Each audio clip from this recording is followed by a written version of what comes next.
Right now, the universities are going through a lot of financial difficulties, and all we're asking the government is to increase the funding to the universities because we are not funded properly.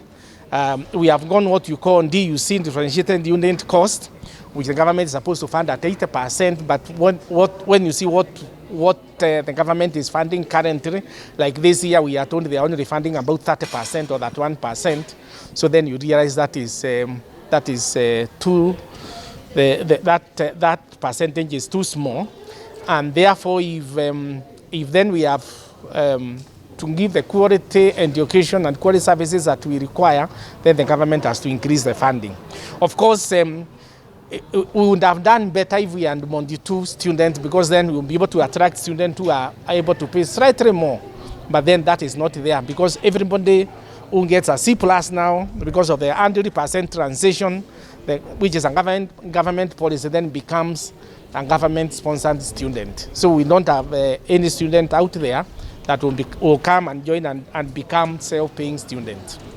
The other challenge has been the dwindling financial support from the exchequer. As you know, the funds that we would need to run an institution like this are never sufficient, and the government is not able to give us all that we require. Of course, there are very many competing needs.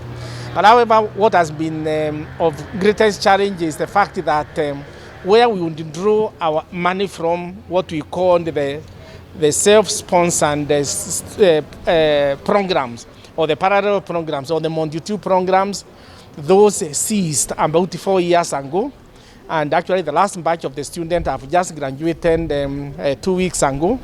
So we have a challenge there in that the expenses for the university are increasing year in, year out, but then you find the budgets are declining. And as a result, then that has been a big challenge.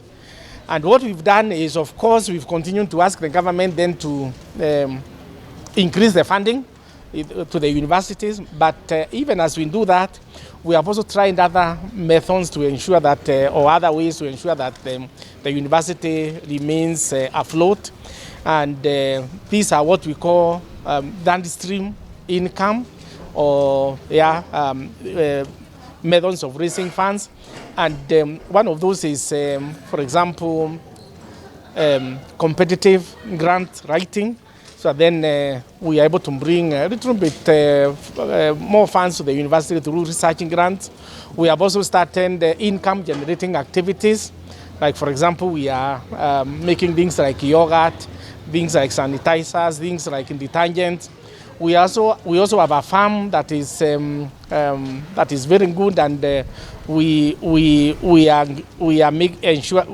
ensuring that also the farm is able to give produce from the farm that then will give returns to the university.